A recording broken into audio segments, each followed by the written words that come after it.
To all who come to this happy place, welcome. Please stand clear of the doors. Por favor, manténganse alejados de las This here's a wild ride in the whistle. When invisibility indoors change.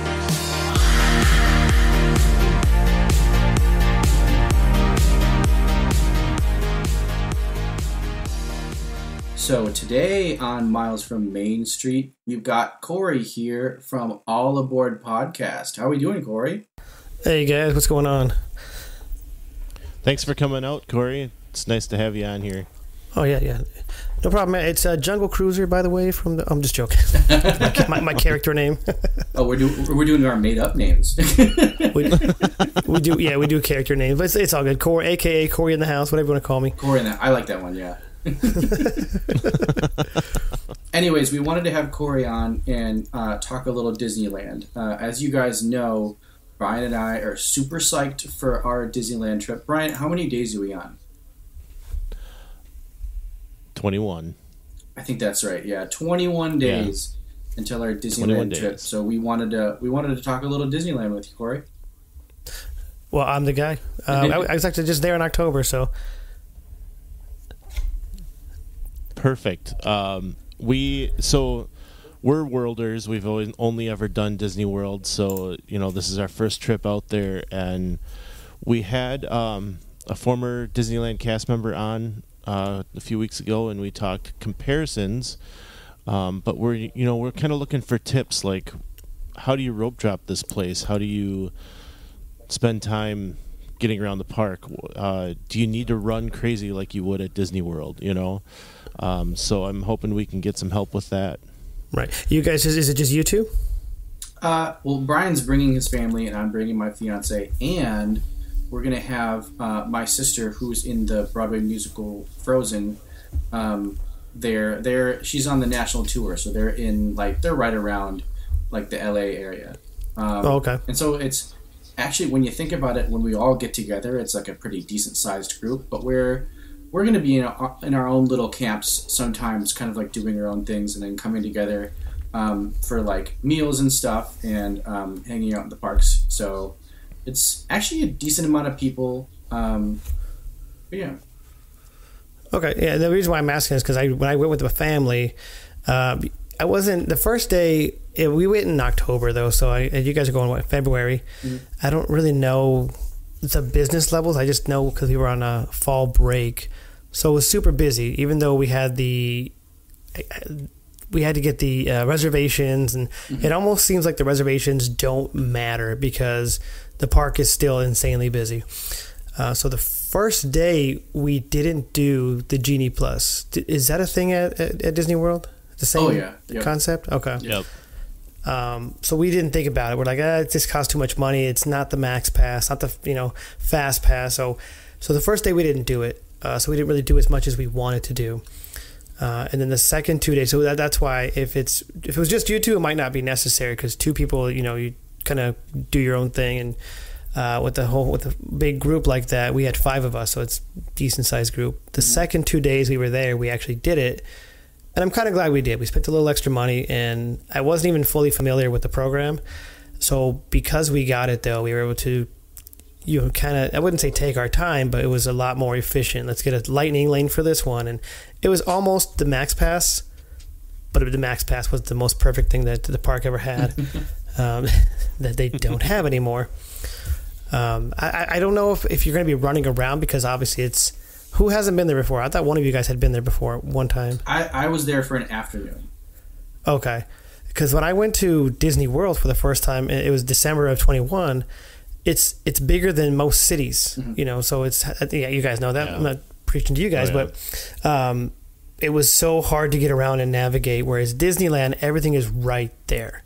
So you got Magic Kingdom, and then right across the way is like a lake or a pond, something like that. Oh yeah. There's Bay Lake kind of in between all that stuff.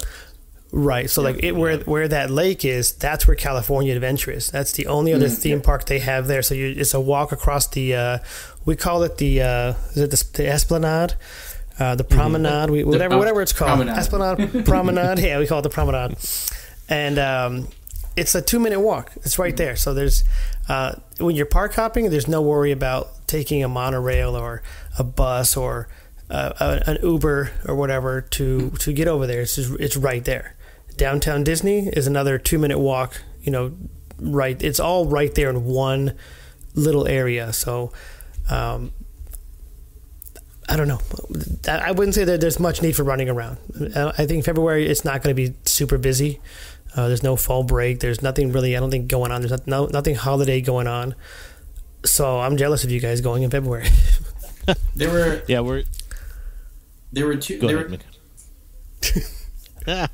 There were two things I kind of wanted to touch on. One, that's something like how everything is so close together in Disneyland. That's something I'm taking into account. As a worlder who, like, Brian's different than me. Where, like, Brian will, like, stop and smell the roses at the park and, like, oh wow, look at this detail. This is really great. Like, I appreciate all that stuff, but I am just, like, sprinting to the next ride and sprinting to go get, like, the food that I want. And I'm very fast paced when I'm in the parks. And I always end up being just completely drained at the end of the day. And I feel like just with, like, how close everything is in land, like, we're not going to have to, like, be, like, fast walking everywhere. Like, we can kind of, like, slow down and just, like, make our way on over to Splash Mountain and stuff like that. So I'm excited for, like, the compactness of everything. Whereas, like, I mean, when you're in Animal Kingdom, it's like there's just, like, it's just so much to walk to anywhere in that park. So yeah, I'm excited about that. And then the other thing is we're actually going. So I'm kind of worried that it might actually be a little busy because we're going in the beginning of the 100th anniversary. Oh yeah. But then again, it's like I don't know. I feel like I heard more hype about the 50th, and then, like, when the 50th dropped, it was still kind of like COVID-ish. But, like, I feel like when they started to take, like, those restrictions away, it started to get real busy during the 50th. The 50th? No, 50th was 05. Oh, you mean the World 50th? Yeah. I forget. We're so many years apart. Oh my gosh. I thought we were still on land. I'm sorry. Yeah, but for the Disney World 50th, I do feel like it got like pretty decently busy at one point. So yeah, I guess I'm just worried, like, what it's going to be like that because I think we're going to be hitting it on the second week of the beginning of the 100th anniversary. So I just really don't know, like, what to expect with all that. Right, and I didn't even, I forgot about that in the 23. Yeah. See, like, I feel like they're not doing all that much for it for the 100th, and it's like the 100th anniversary. So, like, I feel like you'd expect more, but then again, like, I'm not in California. I feel like there's possibly a little bit more buzz about it in California. But. Well, it's just the 100th of himself, though, right? Like, his studio, right? It's the company. The company, yeah. Yeah. So, I mean, I don't know if it's.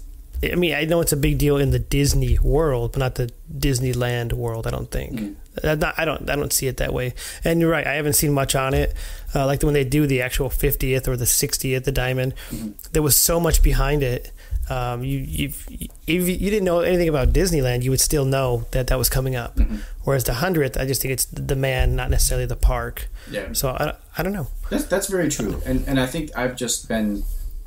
Just because I haven't seen much of it and, like, much come out for it, and I guess that makes sense. It's not like a park specific thing. It's like a studio, like the company type thing. So that makes sense.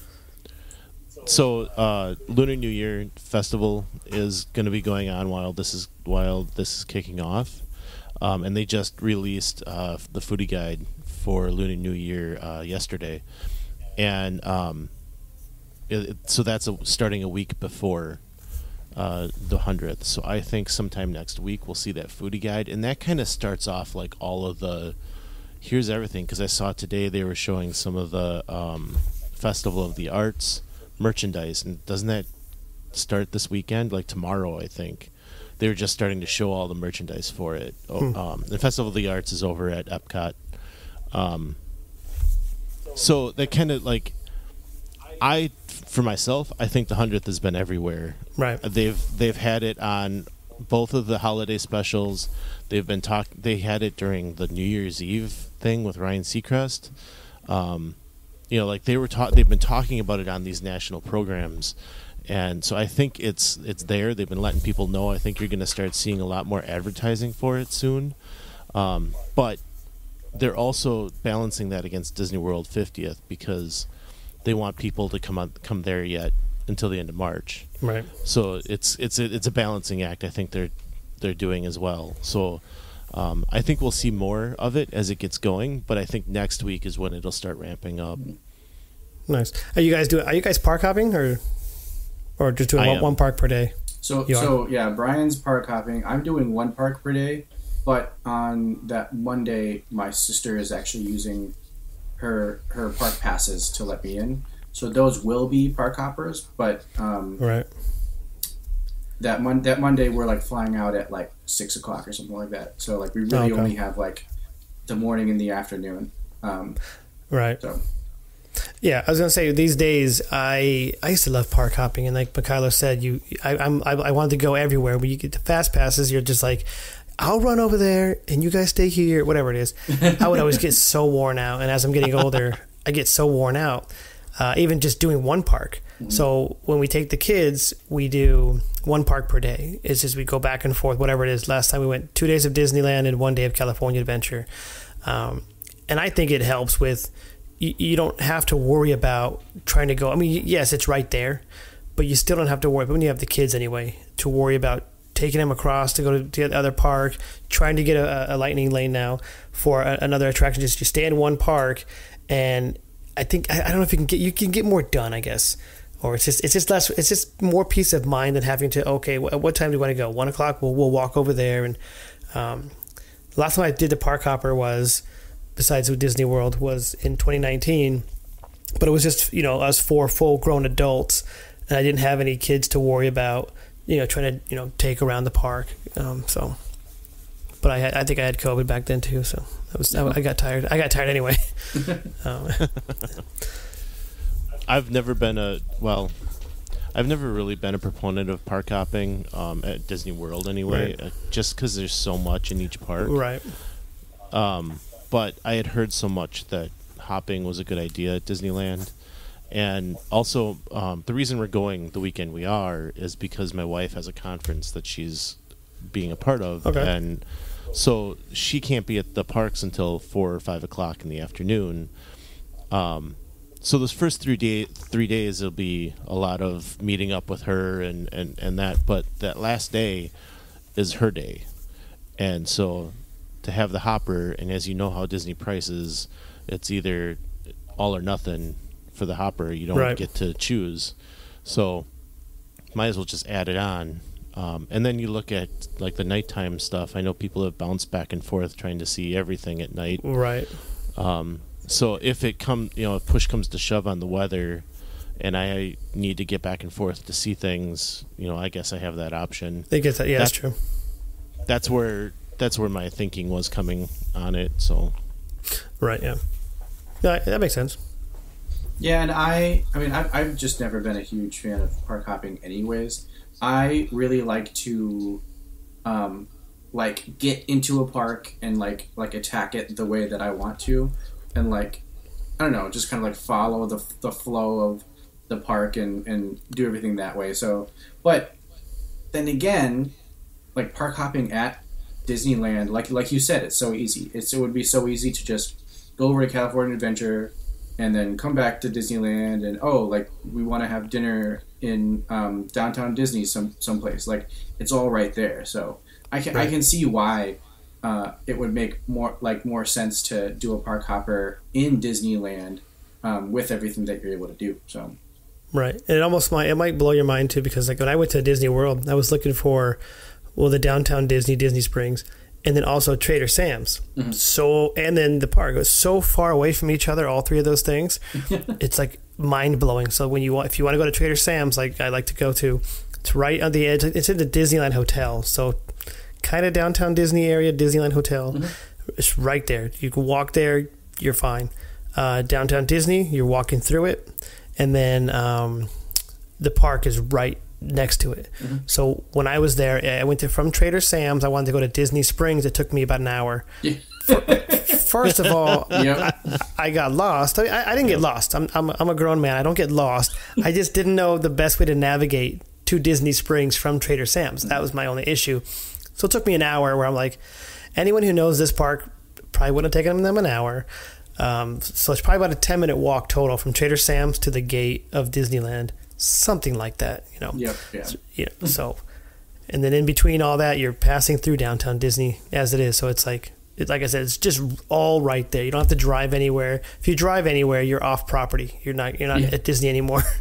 Yeah. So, to be fair, Cory, anybody that's going from Trader Sam's over to Disney Springs, that could definitely take an hour if you're taking a Disney bus. Yeah. Waiting for the bus to show up, driving over there, it could. So it doesn't sound that bad. Okay, yeah. So it was like 2 monorails and 2 buses. I was like, what is happening right now? Yeah. But yeah, it's like if I was at home, this wouldn't be happening.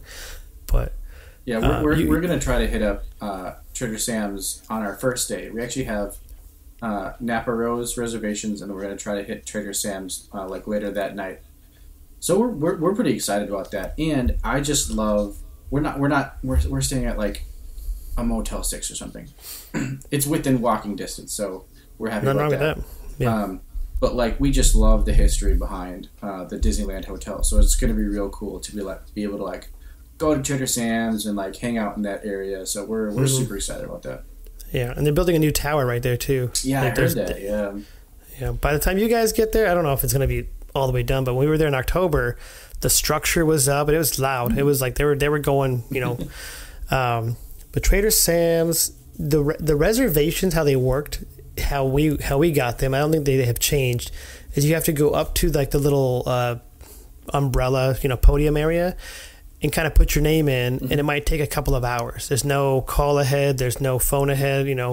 Like you said, Napa Rose. I'm sure you did it on the app. Yep. Whereas Trader Sam's, you can't, and then when we went in October, it was about a 2.5 hour wait, and then they'll text you when your table is ready or whatever. And depending on if you want to sit in or out, if you go with a big group, probably outside. It's gonna be a lot easier to get seated. And it's Tangaroa Terrace / Trader Sam's, same atmosphere. The inside is it is fun inside. If you guys have been to the one in Polynesian, right? I actually have not been in there. That's one thing that my wife and I are dying to do, but. It is amazing, but we've walked past it several times and just peeked our head in there and been like, "Hey, do you guys have any reservations?" And they've always been like, "Ha ha ha," and they've laughed at us, and we were like, "Okay, cool, yeah." When I was there, it was like a 2-hour wait, and I'm like, "Well, I don't have that much time," so I just sat outside. But sitting outside's fun too. All the food's the same, the drinks are the same.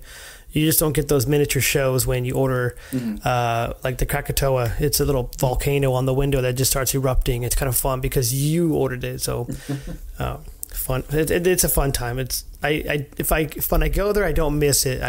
This last time I went there, I actually got to sit inside for the first time in years. It was super fun. But yeah. We actually have a reservation. I think I actually have 2 reservations for Trader Sam's right now. That I was able to do on the app. So you were? That must be a new change. Opens app, proceeds to look at that. Yeah, because when I was there, it wasn't available, and then I was talking to one of the skippers, and he said, the one skipper that a Christian that I've been friends with, he said it's not available. So that was October though. So that's a few months ago now. Yeah, now I want to go back and look at. I'm not going to bother right now, but I think we have one around. It's either 2 or 4 in the afternoon, and then I have one at like 10:55 at night. Oh, nice. I'm thinking that's on. Those are both on Sunday, because I'm thinking I need to cancel that Trader Sam's at night because we're doing the Disneyland After Dark that night, and but yeah, I was able to get that. So here's my question on Trader Sam's. My reservation is for 4. Are they going to let me add my daughter in? Because I've got a party of 5. Oh yeah, probably. And you'll most likely sit outside, and I think that you pull up a chair, you'll be fine. Because there was 5 of us that went, and when we went in October, we sat outside, and the 5 of us, there was no reservation needed during the day, so it was only at night that we had to put our names in the hat and whatever, and 2 hours later, 2.5 hours later, we got a seat inside. Mm-hmm. So it might even just be the inside that you have to really worry about. The outside, maybe not. Okay. Yeah, it looked like there's maybe 4 tables inside. Yeah, when I was watching a video, it's like yeah, about that. Plus, crazy. Plus the bar, the square, whatever you want to call it. Yeah. But yeah. So you guys going way back. Mikhailo said that he's hoping to slow down a little bit, and I harp on him all the time that he needs to slow down. So I'm interested to see what happens when we're there, if he can actually slow down and see something. But one of the things at the top of my list is just sitting on a bench in the hub, because in Disney World there aren't any benches in the hub. I guess that's the way they wanted it. We wanted people to keep walking. It's like, no, let me sit down and enjoy my ice cream. Yeah. The hub is great. I would say Main Street, you guys' show. Main Street, the benches, just people walking. Not even just the benches. There's these, and I'm sure it's the same. I forget what Main Street looked like compared to Disneyland over at Disney World. There's these, almost like these little houses, these little steps you can sit on. And they get full pretty fast, but if you can get a spot there and just people watch on Main Street, that's kind of fun. That sounds fun. Yeah. There's a group. Frank the Porch Potato is always in the same spot. There's like 3 of them that will be there every day on the steps. Yeah, so I'm looking forward to saying hello to him. I've been talking to him a little bit on Instagram. So nice. Yeah. What I will say for you, Brian, since you've never been there, is how it was for me at World, at Magic Kingdom anyway, and Joey put this right. He said it's like dreaming that you're at the park, because it's so familiar when you walk in, but so different, like at the same time. Like I'm so used to Disneyland when I walk in and nothing is different. But when I walked into, let's say Tomorrowland, for instance, when you walk into Tomorrowland for the first time, you're going to see this is very much like Magic Kingdom, but in a dream sequence. That's how I saw Disney World. Or Magic. I'll just say Magic Kingdom. That's the only park I can really compare to is those 2 parks.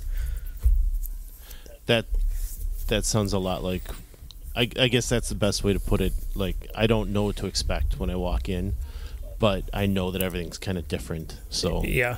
It's definitely a weird experience being worlders and going to land. I only had an afternoon, but even in that afternoon, it was just like a weird experience, because like you feel like you should know where to go, and then you like go to an area, and you're like, where is this? Like, what? Yep. Isn't this supposed to be? And so like you feel it's almost as if like you feel like you're at home, but like everything's switched on you. Right. You're just like in the dream at home. Like you're in Inception a little bit. Inception, exactly. The attractions that I got on that I could compare were Jungle Cruise. I got on that one, and I very much loved. I love them both, but the one scene that I really liked at World was when you went into that little dark cave. Yeah. They don't have that at Disneyland, so just so you know, that's not. Most of the ride is similar, but that cave it was awesome. They don't have that. Big Thunder Mountain I got on, almost the same ride. Like I even forget like if there were any differences. There are, but not like memorable differences really. And then Space, I think I got on Space Mountain. Same thing. Whereas I don't really remember if there was any memorable differences. And Jungle Cruise was the only one is that cave scene that I could remember. It was the major difference. So, yeah, I don't think I got on any other attractions while I was at Magic Kingdom, because we spent most of our time at Epcot. Mm-hmm. So it's a good plan to do. Yeah. So I had a question, and we have been kind of going back and forth on this. We as in my fiance and I, and we're packing like gonna be cold clothes, and we're packing like normal t-shirts. Yeah. In February, is it like, I think when I looked it was like 70s to like 50s, and so it's like that. Those are like 2 completely different feelings. And so like what would you suggest for like wear, and like personally, what the temperatures are gonna be like? I wear shorts no matter what, but like a t-shirt during the day and then bring a sweater.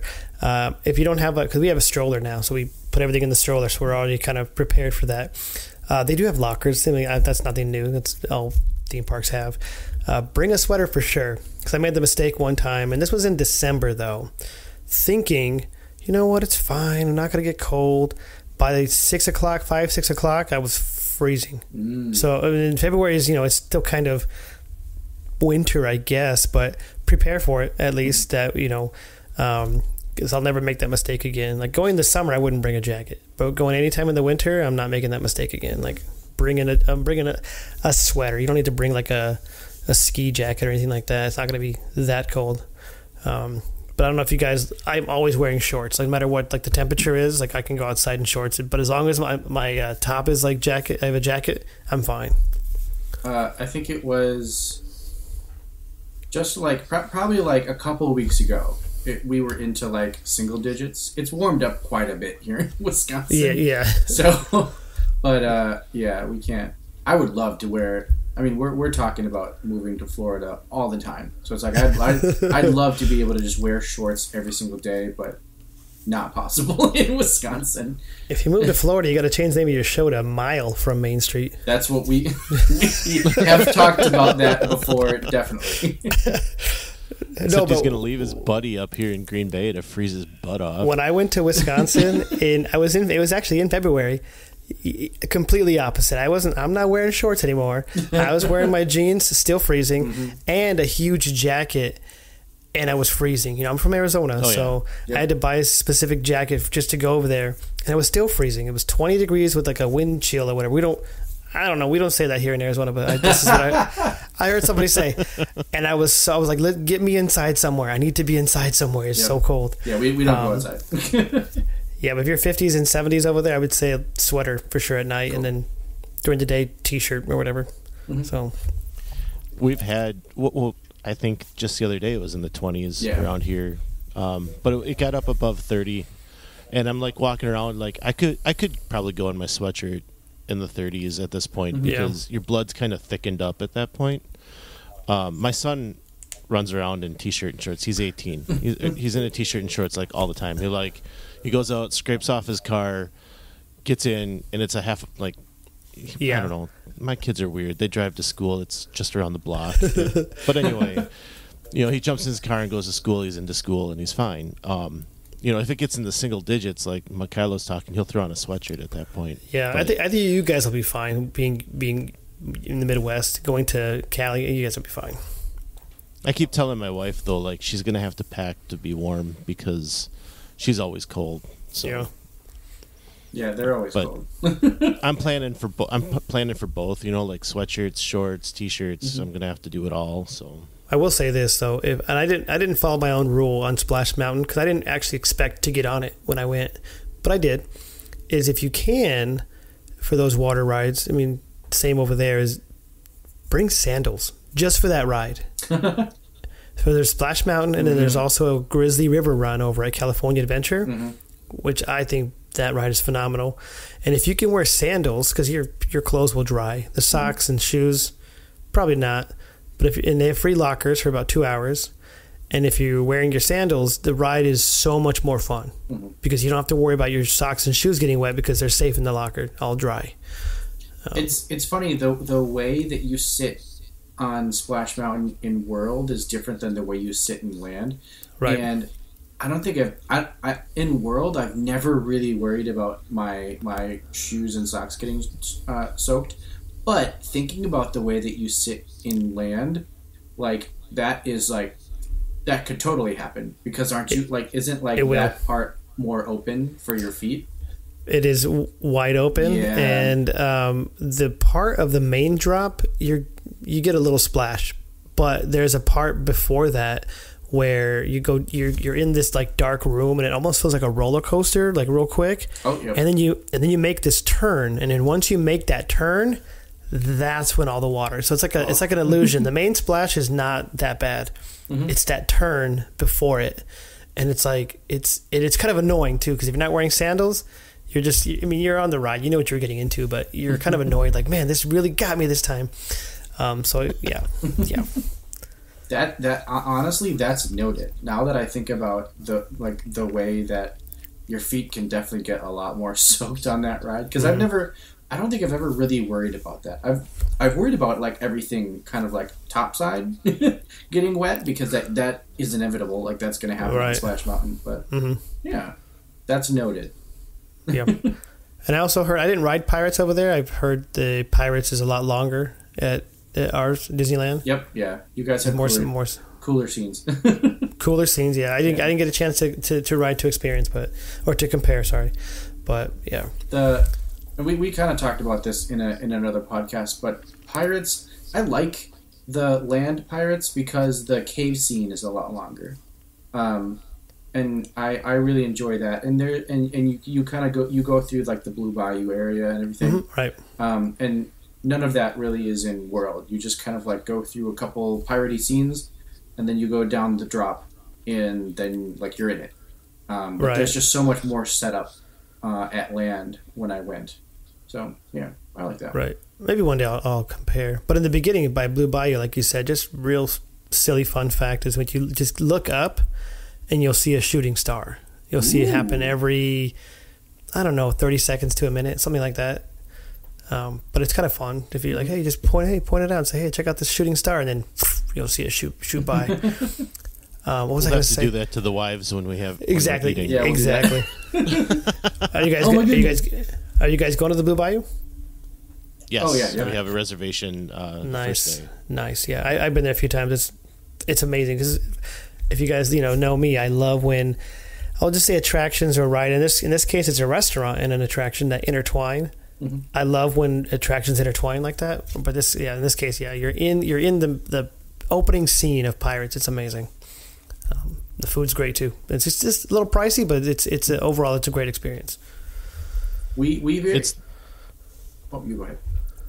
It's the one restaurant that I've had tabbed as the place I wanted to go if I were to ever get there. So I'm excited that we were able to get the reservation. Yeah, you got it's great. But you guys were kind of comparing just now the opening scene or the opening. I got to ride Soarin' at Epcot. And then compared to the experience on the attraction is the exact same, but the entrance, the one in California Adventure, is a lot better. Good. It's a lot better. Yeah, because I was walking through. I'm like, where's all the little? So basically, you walk through this almost like it's like a hangar, right? Yeah, it's what it is. And there's all these pictures and old timey, like there's propellers. There's just a bunch of like what looks like an antique shop almost. And then all these like pictures of Amelia Earhart and other like fighter jets and all these different things with the music playing, and it's just a cool entrance. I never even thought about like that it wasn't going to be cool. When I went to the one at World, I was like, what is this? It's one of the worst queues. Yeah, it's so bad. And that makes me so mad that Disneyland's is so cool and the one in Epcot is just it's literally just a hallway. It's terrible. That's what it was, and I was like, all right, whatever. But like I said, once you get past that point, the attraction's the same. But I tell you guys will enjoy that hangar experience. I think that'll be a lot better than sitting in an airport terminal. I know. Yeah, it's like the worst airport terminal ever created. Right. And then the Nemo ride's different too. You're actually in a submarine at World. Oh yeah, at Land. I'm sorry. And the other one is you're like a Omni mover. Yeah. Right. And so the Seas with Nemo and Friends, that one, it's just like an Omni mover ride that takes you through. I went on the submarines, and I mean I thought that was really cool because that used to be like that's an old ride. It is just kind of like plussed with Nemo. So I thought that was really cool. Yeah, and they shut it down for like 7 years, something like that. It was down for a long time. Yep. It was like nothing. It was Lagoon with nothing, and then Nemo was a hit, and they're like, "Hey, I have an idea," and it's underrated. People don't like that ride for some reason. People I talk to all the time. I liked it a lot. I mean, I'm not claustrophobic that much. Yeah. So, and I hear that's kind of the thing because you literally get into like a real submarine. Actually, when Disney, more history here, when Disney first came out with that ride way back in the day, they bought all those submarines and they became like the fifth largest navy in the world just because of having all of those submarines. So that was pretty nuts. Yeah, that is funny. Some other history is the Little Man of Disneyland. Have you guys heard of that guy? Yeah. Oh yeah, Patrick Magora. Yep. Yeah, he's hard to find. He's smaller than you think. His house. Sorry, you can't see him, but his house, the door, and the little. I think it's a window, but there's like a little. It's so small that like if you blink, you miss it. So, but once you see it, you're just like you're gonna know what I'm talking about. You're like, okay, it's like getting like an action figure. When you see the commercial, it's huge, and then when you get it, you finally get it in the mail, and it's like, oh man. But it's still fun. It's still fun history when you actually find it. It's like, oh, there it is. But, as you're telling us, I don't think we're going to be able to find him because Indiana Jones and the Treehouse are both shut down, and they've got construction walls up. Gotcha. All the way from the entrance all the way around to the Treehouse. So I didn't think about that. Yeah. Yeah, we're not going to be able to even get close. We'll break in. Maybe ask them. Maybe that tree is not covered, but I don't know. I honestly don't look for him every time. I think I've seen him once, maybe twice, but other than that, it's like because I've done it, so it's like not a thing I have to do every single time now. Where the construction wall goes like right up to the entrance of Jungle Cruise, so then you might miss it. Yeah. Sorry. Well, and that's another thing that kind of sucks. Like we've been really kind of focusing on like what's all going to be not open, like under construction, and it sucks that Indiana Jones isn't going to be open because that's just such a good ride and it's so cool. And I really wanted Kristen to ride it because like it's one of my favorites at Disneyland. But then also literally my favorite ride both at only at World. I haven't seen the when I went to Disneyland, this was kind of around Christmas time, and they had the Haunted Mansion overlay up. And like I wasn't a huge fan of it, probably because I am a huge fan of Haunted Mansion in general, like the normal one out in World. So I've never experienced the Haunted Mansion in Land normal, but while we're there, it's going to be closed because they're getting rid of the overlay. So it's like, ugh. And I thought they got rid of it early January. They're doing it now. So yeah, I guess I thought it only took like a couple of weeks, but what do I know? There's a lot of decorations for some reason. Well, I think they're waiting because there's so many other rides that aren't open that they're refurbing right now. So they're leaving it up for a little while longer. But then like once like Mickey and Minnie's opens up out there and everything, they're gonna shut that down. And sad about that. Yeah, especially if it's your favorite ride or a ride you really love. Yeah, that's the one attraction that we're most upset about. Yes. Like the rest of them, it was like, oh man, it sucks it's going to be closed. But this one is like, damn. Yeah, Indy's a good one. Like he said, so you guys have a show over there, right? Is it still a show? Yeah, it's still there. I know the one I've seen the one in Paris on videos. I mean, if I didn't ride it, I would be like not sad.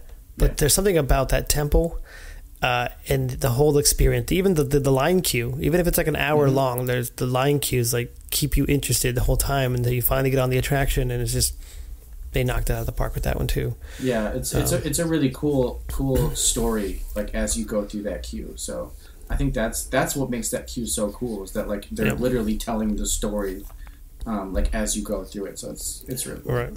Yeah.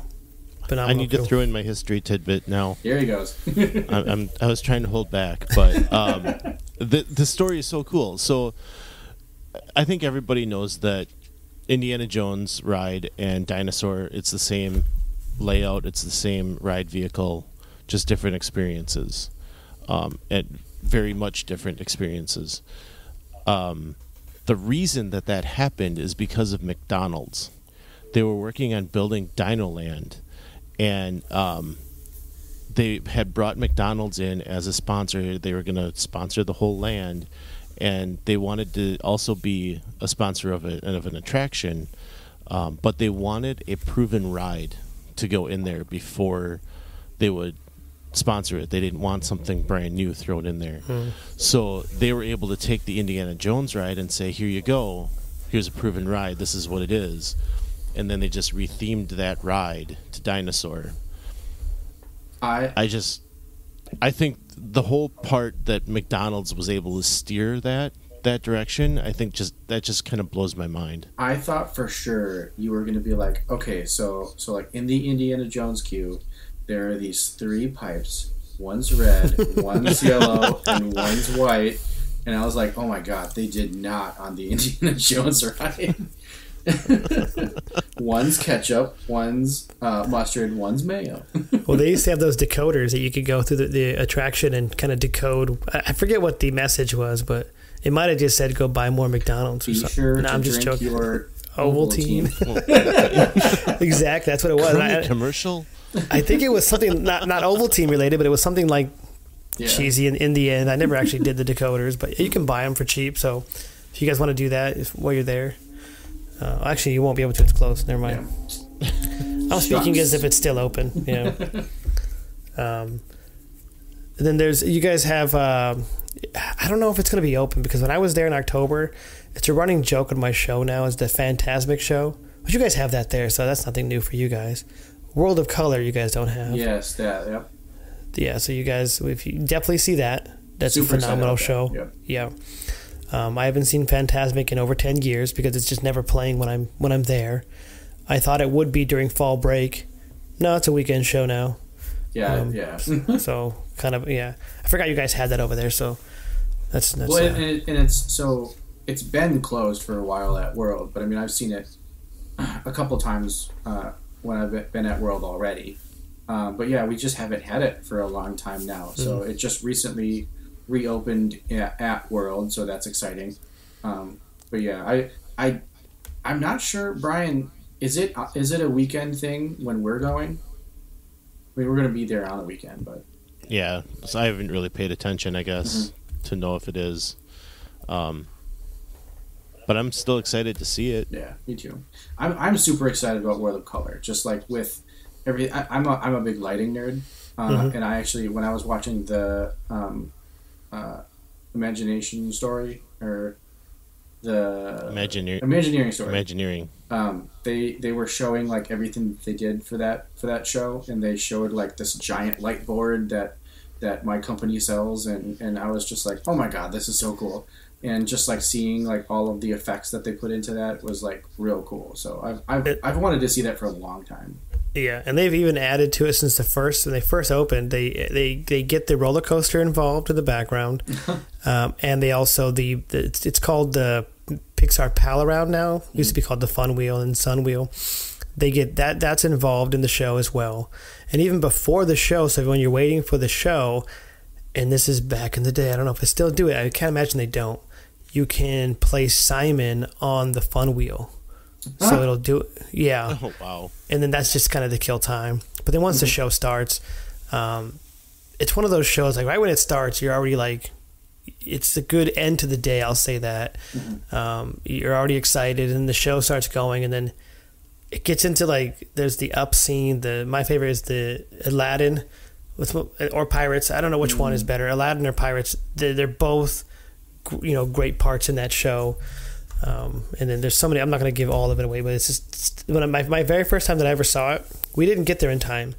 So we had to watch it from kind of behind the show. So all we heard was the music, and we just saw the lights. And I was like, okay, whatever. And I didn't really know what I was getting into. So I was like, okay, we got to see it from the front. There's something else going on. You can't see any of the animations from the back. So we saw it from the front. I was like, why do we even bother with this back? So it's yeah. So you see all the animations, you see everything going on, and it's phenomenal. Yeah. So what tricks can you give us for getting to these nighttime shows and seeing them? So with the night, they used to have the fast pass. I don't know if that is part of a lightning lane thing anymore. I really don't. Maybe. We got priority standing one time, and this is, I wouldn't even recommend it because it costs so much money. We ate at the Carthay Circle, that restaurant over there, and we got the priority. They call it priority seating, but it's priority standing. That I don't even know anymore, because if if you can get it on a lightning lane, then do that. But if not, I would just say like any other show, kind of get there early. As long as you can see the show, you don't have to be right in the front or anything like that. Just as long as you're not watching it from the back, you're fine. Yeah. And is it like, so? I mean, yeah, I was gonna ask if it's like, so in World, people will arrive hours early, like hours early to like watch fireworks or watch parades. Is it like that? With World of Color, I don't know about hours. Like the fireworks show, definitely over at Disneyland, definitely. But I don't remember World of Color people lining up or trying to get their hours. And it might be a thing now. I do know the one difference. I remember when I was at Epcot. I forget the name of the show now. You guys can help me out with it. It's out in the middle of the water. Harmonious. Yes. Yep. It was like there was so many different areas where you could like walk around and see it, and it didn't seem, when I was there anyway in December, it didn't seem like people came out just to see that show. It didn't seem like a big crowd. People were watching it and all that. Whereas World of Color, it's almost like an amphitheater. People were going to that area specifically to watch that show, and it's a huge crowd watching that show. It's hard to walk by. Whereas the Harmonious, I was able to walk by, and it didn't feel like the crowd was overwhelming. Maybe it was just because it was such a bigger area. I don't know. Yeah, that makes sense, and I guess that's because I don't know. I just know everything through Disney World, and so like just like assuming that like people are going to line up like several hours to like watch fireworks and stuff like that, and yeah, it's just kind of like figuring all those little things out, and we'll see. I'm sure it's still like pretty similar to World, but yeah. Yeah. As far as World of Color, I don't know about hours. Fireworks for sure, and I could be totally wrong. You'd be like, man, it's like 5:00 and the show's not until 8. he lied to us. I don't know, because I don't think we caught any shows when I was there with the family in October. We didn't see any of the shows. I wanted to see Fantasmic, and I told my wife, it's the only thing I want to do. Everything else is a bonus, and wasn't even going. So I was like, okay, now I don't have to worry about it. We can do whatever else is what we were going to do. We'll do that. The whole trip is a bonus. Yeah, the whole trip. Yeah, if I got to see that was like the previous October. I had to get on Rise. I was like, I want to get on Rise. That's the only thing I want to do. That's the only thing I'm like saying we have to do. Everything else, I don't care what we do. I'll go to Fantasyland for the next 8 hours. Don't care. And we didn't do that or anything, but we went there for a little bit. But I got to get on Rise, and I was a peace of mind the whole day, no matter what we did. So I was talking to Brian. Was this today, Brian? I think this was today. And I told him something, and I told him he couldn't get mad at me for this. But Kristen and I have talked about it, and we don't know if we're going to like prioritize Rise of the Resistance or Smuggler's Run, just because like we've been on those two rides so many times in World. So we may not even go on those rides on this upcoming trip. Yeah, that makes sense, because I know that I've heard that the lands or whatever are the exact same cookie cutters, and that makes sense because you have it there. And why not go on the things that you don't have or that are a little bit different? Because the Rise is the exact same as Smugglers, right? The rides are identical, right? Whereas some of those rides are not identical, and it's like, let me get a different kind of experience. Like Jungle Cruise, not identical. Space, not Thunder Mountain. No, that makes sense. I wouldn't. I'm not mad at you. I don't know if Brian is, but you've already you've seen the land, so yeah. I'm a big Star Wars nerd, so. I'm going to be building a lightsaber when I'm out there, and I'll definitely be getting on Rise. And Paige has already told me, like, I'm driving this time. Mom and I get to drive the Falcon. Oh, yeah. It's like, okay. Fine. I'm excited to see Mandalorian and Boba Fett and, all those characters. But I can understand that, like, Michaela, you were there 3 times in the last year. Yeah. Like, I can understand not needing to do Star Wars again. Right. Yeah. Even though, I do love it, but, if I went to World, where is it? It's at Hollywood, right? Yeah, Hollywood Studios.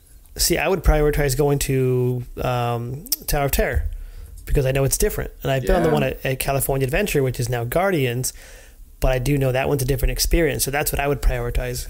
I haven't been there, though, so... Yeah, it's fun. But yeah, we're super excited to be going to Disneyland.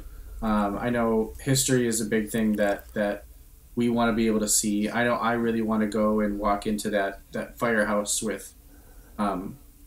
that's like right under Walt's apartment and everything. So that's another big thing too. It's just kind of like the history. I know when I went just for like the afternoon, like it hit me a lot. Like when I was out there, that like this is the first park and everything. So that's another big part of the trip too. Is just kind of like taking in the history. Right, and I know Joey always says is you can feel Walt's presence at the park, and you don't think about that until you go to the different park, which is similar but not the same. There's a lot of historic looking things. So you go to Frontierland, it's looks historic. You guys were talking about food earlier. You guys kind of mentioned that. One of my favorite places to go to. The food is decent. It's kind of basic, but it's the Golden Horseshoe Cafe. Yeah. That's on my list. Okay, I gotta get in there. It's one of those. It's not like the gourmet food or anything like that. It's just like a nice. It's almost quick service. I guess it really is. But just the theater alone is just amazing to just sit down and kind of relax, and it's not like a boring area to like eat. There's some places that are there that are kind of boring to eat, but you're just there for the food. The food is okay. We get the chicken and fries, the chicken nuggets and chicken strips and fries. So if I'm honest. And then just to kind of sit down and watch the show that's going on. Even if there's not a show going on, it still looks almost like the Birdcage Theater in Arizona. Oh yeah. I don't think it's modeled after that, but it kind of gives me that feel. So. Yeah, and there's like you said, there's a lot of history there. Walt had his anniversary party the night before Disneyland opened. Like right. Just that to me is like I want to go in there and see that and kind of picture what could have been going on in there. And then like the Mark Twain, he had walked everybody out of there and onto the Mark Twain for the first time, and it's like okay. Yeah. So there was a comedian out there doing dad jokes at the Golden Horseshoe, and I ruined his joke. I was like, dang it! I was just kidding when I said it, but he said, "What did the guy say on his second rodeo? What did the cowboy say on his second rodeo?" And I was like, "It's not my first rodeo." And that was the punchline to his joke, and I was like, "Oh man, now I feel bad." I mean, he's taking you there. So like, I mean, I probably would have said the same thing too. Yeah. Oh yeah. It's like, all right. So then I stopped. I was like, "Do your thing, bro. I'm a dad. It just the stuff comes naturally." But trying to think. I know. Okay, there's. I didn't get on it, but there's the. You guys have the. It's the Buzz Lightyear ride. Yeah. Yours is the Astro Blasters. We have the Astro Blasters. Yours is different, right? Isn't it a different name? I thought Buzz Lightyear. Oh yeah, they have like because this ride is like in like a couple different parks, and each name is different. I think ours is Buzz Lightyear Space Rangers or something. Ours is Buzz Lightyear. Oh, Space Ranger Spin. Space Ranger Spin, yeah. Right. Yes. And the crazy thing, I think yours is Buzz Lightyear's Space Ranger. Ours is Buzz Lightyear, no S at the end. It always confused me. It's not his Astro Blasters. It's just called Buzz Light. I was like, okay, man. The other thing I learned on a different podcast is the Astro Orbiter, and its spelling is different. Oh, really? I think we're Astro Orbitor with an O at the end, and you're Orbiter. Huh. Like, look that up. I was like, no way. I looked it up. I'm like, why? What's that about? There's no point. There's no point. But that was one of those little fun facts. The ride's probably the same exact thing. The rockets. My kids love it. So, in turn, I love it. So, it's Dumbo with rockets, I guess. So, but you go higher. Yeah. Cool. Well, thanks a lot, Cory, for coming and talking Disneyland with us. Yeah. Honestly, this has been all I can think about for like the past like month, and it's all I really want to talk about. So it's nice to have somebody who like knows what's up and can really tell us like what's going to be going on and everything like that. So Yeah, and I feel like we didn't even scratch the surface. But what I will say is invite you guys back to my show after your trip, so we can talk about that too, because it's you can't do it in an hour or a little podcast to talk about the vast and it's not even that big. You guys got world. You guys got 44. What is it? 1,000 square feet or something like that? It's like it's more than the that. size right? of Manhattan, it's bigger than San Francisco. Yeah. San Francisco, and then I live near a city called Tempe, and I was just I was just trying to compare different cities where I live near. It's bigger than the city of Tempe, where I sort of grew up, and it's like this. It is crazy. And I've been to San Francisco once, and yeah, it's huge. You could take Ubers from one spot to another, and still like it cost you a bunch of money. Yeah. And they've only developed 25% of the land they have. That's crazy. Yeah. Yeah. But yeah, for sure. Like, no, seriously, when you guys go, just obviously have a great time, but we'll talk about it on my show too. If you guys want to come back and or come on my show and do that. Oh, for sure. Yeah. That'd be great. It's always a pleasure. Cool. Why don't you tell us how to find your show? My show, you guys can find us on Instagram. It's AllAboard podcast. We are on the Disney podcast family with you guys. I guess we didn't even talk about that. We're mainly on Instagram. I don't think we're not on Facebook at all. I do post to the Facebook groups, which is actually how we found each other, but I don't have a Facebook for the show. So we're just mainly on Instagram and AllAboard podcast and the Disney podcast family. Linktree is where you can find any way to listen to it, whether it's Spotify, Apple, or Google Podcasts. So, but yeah, that's my handle there. If you guys want to email the show, it's AllAboard1955, which we don't get emails. People think we get thousands of emails a day. It's probably, I think you guys sent me an email earlier today. And then prior to that, I think it was like 2019 or something like that. I don't know. Yeah, we don't get emails. Instagram it's kind of like letters. People don't use email anymore. Yeah. Exactly, right, yeah.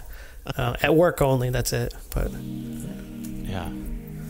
Anyways, well, it was a lot of fun, but like we always say, some live close, but others don't. So let's talk about it. We'll see you next time on Miles from Main Street.